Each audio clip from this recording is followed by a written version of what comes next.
mga makakayanan pa ng mga pamunuan ng Iglesia ni Cristo ang umano'y mga ginagawang kabulastugan ng mga mambabatas sa Kongreso at panggigipit kay Sagip Party List Representative Rodante Marcoleta. Matapos nilang patahimikin, hinarang, tinanggal sa committee at pinigilang magsalita sa plenary debates ng proposed 6.3 trillion national budget para sa taong 2025.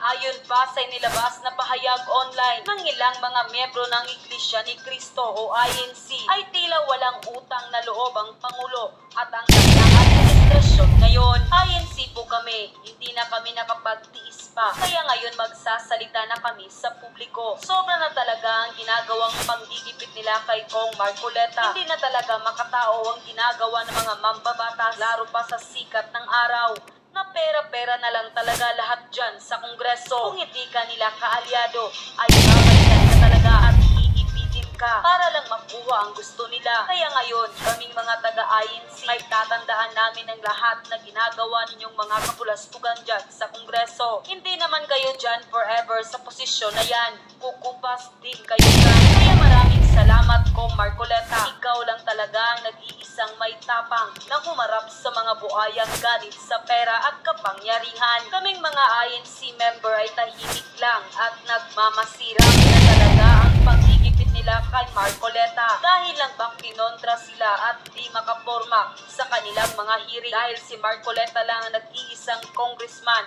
na may paninindigan at hindi nasisilaw sa pera. Wala na talaga to sa hulog si Tamba. Hindi pa nakontento sa pera. Pinatalsik at tinanggal pa talaga si Kong Marcoleta sa committee.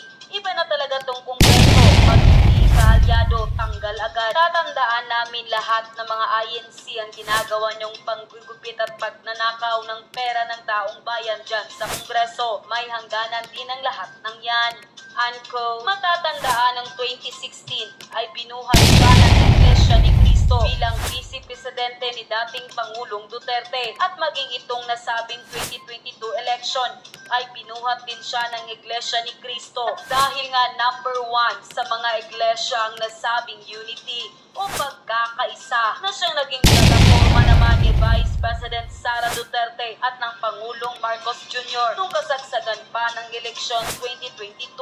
Ayon pa sa marami sa ating mga kababayan at INC member na bakit tila binabastos umano ng Marcos administration at ng ilang mga mambabatas itong si Congressman Marcoleta. Ayon pa sa mga taga-INC at marami sa ating mga kababayan ay tila hindi ito kaya naman ngayon, matapos ang panggigipit at pagtanggal nila kay Kong Marcoleta ay nagkasundo na ng lubusan at nag-usap pa at sabay humarap sa plenary ng Kongreso ng Congressman Rodante Marcoleta at Vice President Sara Duterte. Dahil nga pareho sila ng pinaglalaban at para sa tama, di gaya di umano ng mga buayang mambabatas sa Kongreso na para lang sa pera ang pinaglalaban at ganit pa sa kapangyarihan. Kaya hindi naman mapigilan na magbigay ng kanilang hinaing at komento online ang well-known and veteran political commentator. Ayon pa sa kanilang post online, nagdrama pa talaga sila about transparency and accountability na kesyo kailangan tanongin si Bibi.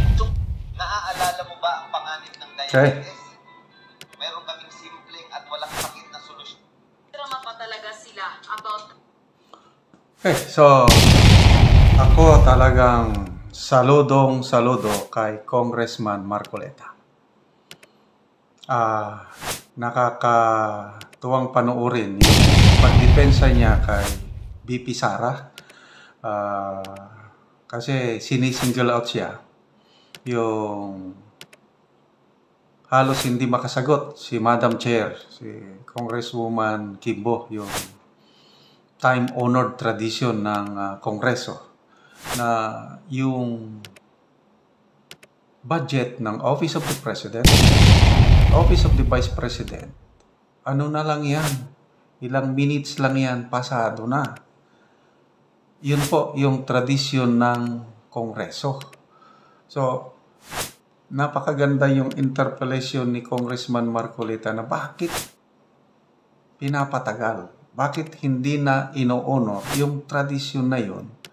Bakit sinasalang sa hot chair ang dami pang mga rikititos, ang daming tanong kay BP Sara sa budget na ano. Alam naman natin, klaro na gusto nila talagang i-pin down si BP Sara. Yung tinatanong nila na confidential funds, 2022 pa yun. Hindi naman yung pinag-uusapan dahil budget yung ano, but these are all part of politics. At magpasalamat tayo at may Congressman Marcoleta na lumalaban para sa tama. Ito, yung pinaka-latest, yung plenary doon na sa 6.3 trillion budget na ipresenta, gustong magsalita si Kong Marcoleta, hindi pinagsalita. Pinigilan. So, walang nagawa ang nag-iisang congressman natin na may paninindigan, wala, napigilan. So, yun na po. Nagre-react na ang mga members ng Iglesia. So, tandaan namin, no? Anyway, malapit na naman ang election at tingnan natin kung ano ang, kasi napakalaking bagay ito, black voting ng Iglesia ni Cristo. Marami akong kaibigan na members ng Iglesia at sa aking pagtatanong-tanong sa kanila, ano ang i-endorse ng leadership ng Iglesia ni Cristo, lalo na sa national position, halos 99% sumusunod sila sa endorsement ng kanilang ano. Kasi nga, yung ang sinasite nila doon, yung unity ng church. Kaya mulat sa pula, alam ko, kahit panahon pa ni Marcos Sr., ano na, dala-dala na ng iglesia ang ano, ang mga Marcoses. So, 2016, Vice Presidential Election, BBM, dinala ng iglesia. Itong 2022, dinala ulit ng iglesia. So, tingnan natin kung anong mangyari. Itong, nung kasagsagan pa yung issue ng charter change, naku, nagsalita na rin ang iglesia na hindi sila pabor sa charter change. So, dahil sa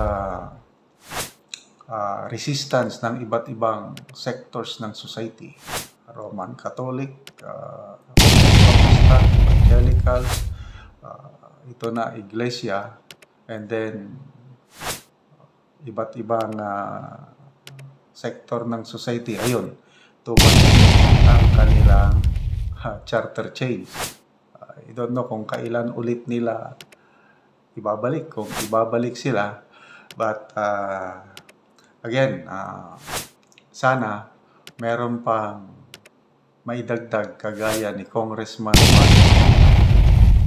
Talagang wala na tayong naririnig sa dalawang house na to ng Kongreso, kundi investigasyon. Tapos lahat ng investigasyon, pilit na pilit po nilang inuugnay kay Tatay Digong. No? Sasagutin po natin yan lahat. Kaya malaya po tayo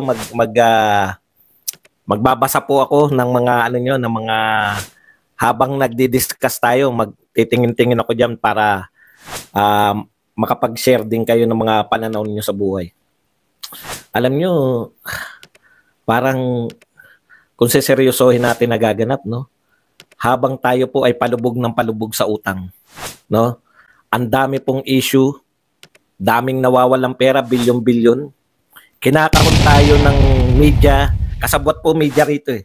Kinakahon tayo nitong mga mambabatas natin. Yung wagdadog na sinasabi ni BP Sara, no? Classic moves to na wagdadog. Nililihis tayo sa mga tunay na malalaking issue para dito na lang tayo, no? Maglibang na lang tayo rito. Makigalit, magalit, etc. Yan po mapag-usapan natin, pero bago yan, kung bago ka pa lang dito sa ating channel, mag-subscribe ka na. Dahil ito lang ang tanging channel na may kinikilingan, may pinapanigan, una sa balita, uli sa impormasyon, kaya ano pang hinihintay nyo? Pindot na, okay. Yung pong bagong magkagulo, bago duru-duruin na naman ni Abante, si Marcoleta, ang tanong pala ni Marcoleta doon, no? Kaya po sila, etong kongreso na to, gusto nilang palabasin na unsutil si BP Sara eh. Ilang beses lang po ba? Ang dami na pong sumikat na congressman ngayon. Congressman Atras Abante, Congressman Paduano, Mr. Contempt, Congressman Gerbil, Congressman etong si Miss Tapia, Kimbo, OFW Hero, thank you very much sa 199, pangkape Boss Buds. Pero yung pagsikat nila, negative eh. Hindi po sila sumisikat na bilang magagaling. Yeah, si Luis Tro, kala mo may declamation lagi, kala mo kasali sa anong tawag diyan? Extemporaneous speaking, declamation contest. Laging tumutula eh. No? Si ano naman, ako, pagandahan ng mga bags, si Kimbo. Lifestyle check tuloy kayo eh. Ang pinakamalaki yung ginawa. Sa bagay, pabor din naman sa Malacanang yung ginagawa nila eh. Ito po yung classic na wag the dog tactics, no? Ibig sabihin, may malalaking problema, oratorical, declamation, extemporaneous speaking. Kaya parang lihis na lihis talaga tayo sa mga tunay na issue eh. Nalutas na ba yung mga suliranin natin sa bigas? Bumaba na ba yung presyo ng bigas? Yung kahirapan na nalutas eh. Kasi 21 pesos, hindi ka na mahirap eh. Thank you very much kay Edna Von der Heidi na nagbigay sa atin ng $199. Yun lang po ang tanging nalutas yung kahirapan. Pero the rest, pero kaya po nalutas yung kahirapan dahil diniklara. Hindi na kayo mahirap, 21. Pero tignan nyo po, no? Paulit-ulit na yan. Yung confidential fund ni BP Sara, paulit-ulit lang eh. Disallowance, paulit-ulit rin natin sagutin. Ngayon, may 300 plus na. Wala pa pong disallowance yun. AOM pa lang. Audit observation pa lang. Observation pa lang, trabaho talaga ng auditor yun. Yung sinusulat po nila, o eto kulang ng papeles, o eto kulang, ibibigay po yan sa kung concerned ahensya, tapos kukumpletuhin lang. Wala pa pong disallowance, hindi pa po napupunta sa disallowance. Problema na nila. Oh, speaking of disallowance, bago po naghanap si Marcoleta ng hopya. Tignan nyo po kung paano po nila binablock. Isang congressman pa lang ang kumukontra, galit na po sila lahat. Bakit po? Hindi na sila sanay. Hindi sila sanay sa debate, mga congressman kayo. Dapat talaga debate yan. Hindi na sila sanay na may kumukontra sa kanila. Mga siga eh.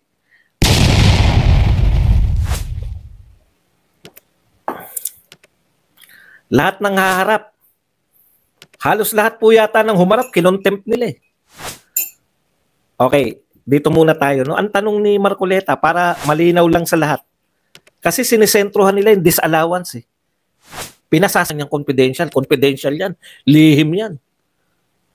No? May bagong Okta.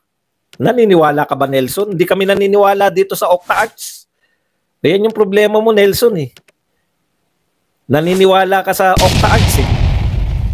Matagal na namin binabanatan dito. 2 lang po yung pinaniniwalaan namin dito. Pulse Asia at SWS. Lahat yan ng mga survey. Wala pa yan. Kung maniniwala ka dyan sa survey ng Okta Arts Dancers, ayan ang magagawa natin. Hindi ka talaga taga rito. Kunwari ka lang na nakaganon ka. Matagal na namin binabanatan yung Okta Arts eh. Pagmamalaki mo na Okta Arts. Ikaw naman. Ira, thank you very much, 499. May ganun-ganun ka pa nalalaman, ha? Hindi ka nagbababad dito kay Badong. Yung mga tanong na ganyan, kabisado namin yan. Pang-intriga ba yan? Nelson Tapa Vlogs? Kala mo ba may naniniwala dito sa mga kulto ni Digong sa Octarts Dancers Vlog, Dancers Survey? Papauso ka ng Boss Buds ko.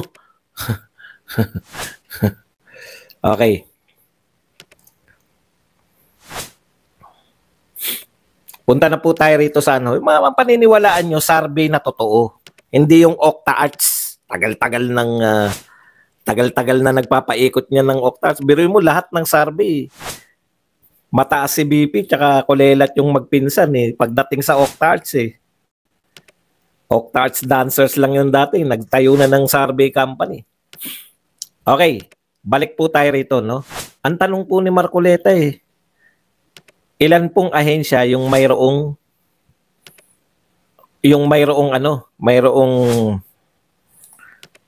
disallowance.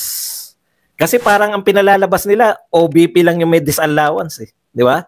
Tanong ni Marcoleta, ilang ahensya ang may disallowance? Aba, bigla nagsalita si Luis to. Hindi pa po tapos yung aking oras. Pwede ba magsalita si Marcoleta nang basta na lang siya nagtanong? Nirecognize malamang yun. Tapos nagsalita na sa Ibante. Rebuking. Hindi, no? Tapos nung pagkaano, lapitan na ni Paduano. Buisit si Marcoleta, nawawala yung hopya niya. Nawawala yung hopya niya. Ang point lang po dito, no? Basahin niyo po yung totoong nagaganap. Ang ginagawa po ng mga yan, talagang panlito na lang. Kita nyo, libang na libang naman tayo.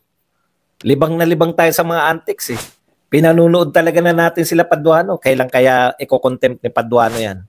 Kailan kaya magwawala si Abante? Kailan kaya magde-declaim si Luis Tro? Ano kaya suot na bag ni Ginawa po nating ginawa po nating malaking event na tinitignan natin Pero tignan nyo po mga iniimbestigahan. Sa Pogo, sino po iniimbestigahan sa Pogo? Alice Go pa rin. Kasiong pa rin. Hindi po ba paulit-ulit na yung paoksisi dyan? May mas matataas pa kay Alice Go? Si Kasiong? Sa tingin nyo, mastermind yan? Si Alice Go at si Kasiong, mastermind ba sa tingin nyo yan? Kontento na sila. Napaulit-ulit tanungin. Palalim na po ng palalim ang tanong. Ang tanong ni Dan Fernandez kanina, kasi saan ka nagpakulot? Importante na. Wala na pong maitanong Ganun pa rin. Anong in-check na pangalan ng kapatid mo, Alice Go? Hindi mo alam ang in-check na pangalan? Paulit-ulit. Paulit-ulit yung mga tanong na duda na po kami lahat sa pagkatao ni Alice Go. Alam na namin na in-check siya. Ano pa? Pwede bang iugnay nyo na siya sa Pogo? Yung tunay na issue, wala Ano ugnayan niya sa Pogo? Alam nyo, pagdating sa korte niyan, hindi po ako magtataka kung mapawalang sala yung mga yan. Mapa Senado, mapa Kongreso. Kasi, saan ka nagpakulot? Ano lang po to, tinirintas ko lang, kaya nakulot. Kala ko magpapakulot na sana yung chairman namin. Puta, sino kaya yung chairman niya magpapakulot? Tindi. The Queen, 250. Thank you very much, The Queen. Sa 250 pesos na pangkape. Ang point ko lang mga kapatid, no? Libang na po kami. Maghapon magdamag. Kahapon nakasalang si BP Sara. Sa kabila naman si Alice Go. Ngayon naman Alice Go. BP Sara, mabilog. Pogo, war on drugs. Tanong ko po, kung masama po talaga yung Pogo, bakit hanggang ngayon may Pogo pa rin? Bakit hihintayin pa natin yung katapusan ng December? Bago natin patigil. Pinasama nyo ng pinasama, pero bakit hanggang ngayon may Pogo pa rin? Bakit sa katapusan pa sila ng taon matatapos? Tanong ko lang kung talagang masama Di ba? Kung talagang masama ang sugal, bakit ang dami na pong legal na betting sites ngayon? na pinopromote ng mga vlogger. Ako, hindi ako magpo-promote niyan. Galit ako sa sugal eh. Yung Pogo po, at least in-check yung ano ron eh, apektado nun eh. Tayo po, yung mga legal betting sites, pwede ka na mag-casino ngayon. Pinopromote nila alawi-alawi, pinopromote ng kung sino-sino. Legal yung mga pasugalan, no? Mula sa computer, mula sa cellphone, nakakasugal na yung mga Pilipino. Wala tayong nababalitaan. Bakit hindi bawal? Bakit yung Pogo? Wala po akong... Hindi ko po concern kung bakit po... Wala po akong connection dyan sa Pogo na yan. Takan-taka lang ako. Bakit hanggang kay Alice Go pa rin tayo? Si Alice Go pa rin yung pati yung... Si Casiong... Alam mo, patutunayan pa na kung nakagraduate ba ng high school o hindi. Napakahaba na po. Hanggang kay Casiong tsaka kay Alice Go pa rin. Teka, tanong ko, meron na bang heads mas roll? May nag-roll na ba ng heads? Meanwhile, bakit po hindi alam ko si Pangulong Duterte, bagamat hindi siya nakailam, di ba hindi siya nakailam? Pero sinabihan niya, huwag na kayo umating dyan. Sisigaw-sigawan lang kayo ni Gordon, di ba? Kaya galit na galit hanggang ngayon si Gordon. O, nahuli na raw sila. Nahuli na sila. Lumabas na naman si Gordon. Dapat talaga makulong na si Duterte. Sila yung nahuli. Gusto mong pakulong si Duterte. Yan yung problema eh, no? Kung dating tauhan ni Duterte yan, lahat ng dating lahat ng tauhan ni Marcos eh. Ibig sabihin, lahat ng gagawa ng kasalanan ngayon, damay si Marcos dapat. Lahat ng taga Davao, damay si Duterte. Pati yung ini-interview nila Katon Ying.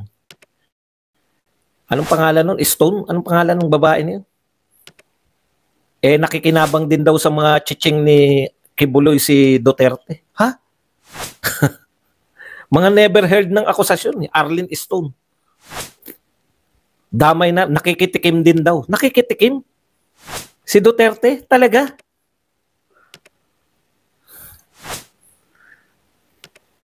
Walang katapusan, no? Walang katapusan yung akusasyon. Kaya, ang mukhang tignan po ninyo kung sino po yung lumalabas na tama sinasabi. Anong sinasabi ni BP Sara? Ito ay well-oiled, well-funded na campaign to attack me para sa 2028 election. Di ba kayo maniniwala dyan? Ayaw nilang ipasagot yung tanong ni Marcoleta. Ilang ahensya yung may disallowance? Bakit isa lang yung pinupukusan nyo? Ang disallowances po, napaka-normal po niyan. Kaya nga ingat na ingat yung mga head. Kasi ayaw nila magdi-disallow. Pero hindi, head pa rin sila. Alam niyo po ba yun? Pag ikaw po head ka ng ahensya, may disallowance ka, head ka pa rin. Hindi ka po tatanggalin. Babayaran mo lang yun. Yun na po yung worst na mangyayari kay BP Sara pag kung sakali po na nagpasya ang Supreme Court na disallowance, sinabi, susoli mo lang kung magkano yun. Hindi po yun makukulong man lang. Pero yun, pinag-aaksayan nyo ng panahon yung Vice President. Ngayon nga po, ang pinag-aaksayan nila, kinakategorize lang nila, observation lang. May naobserbahan lang kami. Alam po ba yung ibig sabihin ng naobserbahan? May naobserbahan lang kami, nagpakain kayo ng Nutriban, walang perma yung mga bata. Ay, pasensya na po. Alimbawa, bibigyan ko kayo na alimbawa, nagpakain kayo sa barangay ng pagkain. Yung mga nasunugan, nagpakain kayo doon. Walang perma. Ay, pasensya na po kasi nasunugan sila. Babalik po kami. Pupunta kay barangay yun. Sino po yung mga kumain ng nasunugan, nabigyan po ng mga ganon? Kami po, perma naman po kayo kasi kailangan po ng COA. Di ba nangyayari po yan? Inihahabol na lang. Yun po yun. Yun po yung tinatawag nilang misuse. Paulit-ulit lang po hanggang ngayon. Ganyan pa rin. Paulit-ulit lang po yan. Paulit-ulit din yung Pogo. Paulit-ulit din si Sheila Ong. Nakalkal na po lahat ng buo. Pati po pag-aaral niya. Yung una po, alam na natin, hindi siya nakatapos ng high school. Ngayon, i-elaborate lang. Ano tong picture na to? Nakipicture lang po ako. Pwede naman po talaga yun. May graduation, nakipicture ka. Yung ALS po, mga mukhang standby po yun kasi hindi naman sila sa regular eh. Yung ALS student, doon lang po yun sa mga barangay. Hindi po sila required na mag-uniform, hindi po sila required na magpagupit. Kaya mukhang tambay sila.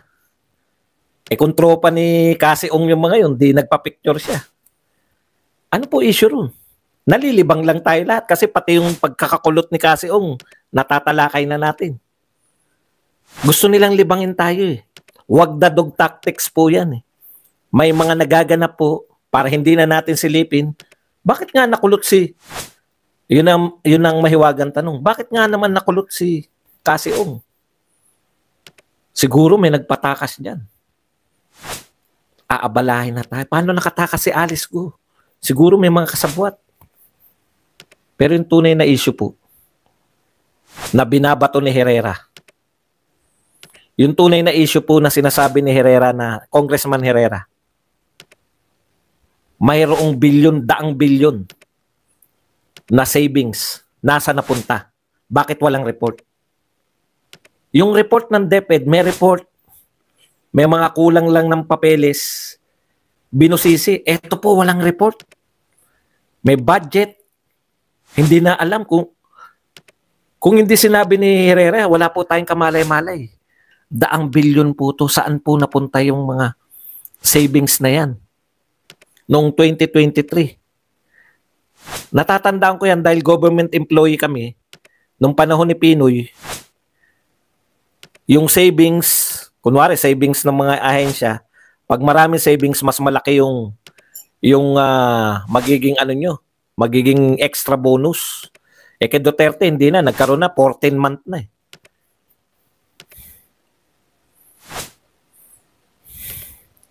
Ang dami pong lumalabas na problema. Hindi po natin alam kung ano nangyari ron. Umuwi yung BRP. Alam nyo, tuwan-tuwa po yung gobyerno natin. Lahat ng kapalpakan nila, hindi na napag-uusapan. Dito na lang po nakatutukan lahat sa investigasyon. Ano yung mga kapalpakan? Baha. Kada uulan na ngayon, baha. Tignan nyo po. Nag-uunahan sila ngayon na magdeklara na walang pasok. Kasi, alam nyo, expected na lang nila. Kada uulan, babaha. Wala pa po tayong malakas na bagyo. Wala pa pong super typhoon dito ngayon. Yung nakikita nyo po sa China, sa Hanoi, sa Vietnam, super typhoon po yun. Maaaring galing sa Pilipinas yung bagyo na yun, pero pagdating doon, super typhoon na. Dito po, hindi siya super typhoon. Paano kaya yan? Wala na pong kalutasan yan. Wala na nga nagpapaliwanag ngayon. Ano yung mantra nila dyan? Masasanay na rin kayo. Bumabaha eh. Umulan eh. Kaya bumaha eh. Eh bakit tayo nagpopondo ng 1.4 billion? Ayuda lang ng ayuda. Ayuda nation. Here we go. Kahit hindi na intindihan, 5,000. 5,000. Lilipas din yan. Dehin bukiki lang tayo. Well, may lumulutas pa ba kung paano mapapababa yung presyo ng bigas? May lumulutas pa ba kung paano mapapababa yung presyo ng bilihin? Wala na. Lumipas na. Naglilibang na lang yung mga tao. Gusto ng... Akala nyo ba nagagalit sila pag binabanatan yung mga bags ni Estel? Tuwan-tuwa sila kasi, kita nyo naman ha. Akala nyo ba pag nagagalit yung tao kala Paduano, kala Abante, kay Chua, kay Jerbil, at sa mga young guns, akala nyo nagagalit yung Malacanang? Okay yan. Para yung leader nila. Alam mo, matatatag din to sila Abante. Sila yung pun na pun talaga, no? Sa kanila galit na galit yung mga tao, ligtas na naman yung dalawa. Kaya po tayo dito, papaalala natin, may malaki tayong problema. Hindi po si Sara Duterte ang problema ng Pilipinas. Ang pinakamatinding problema natin, yung nakaupo ngayon sa Malacanang.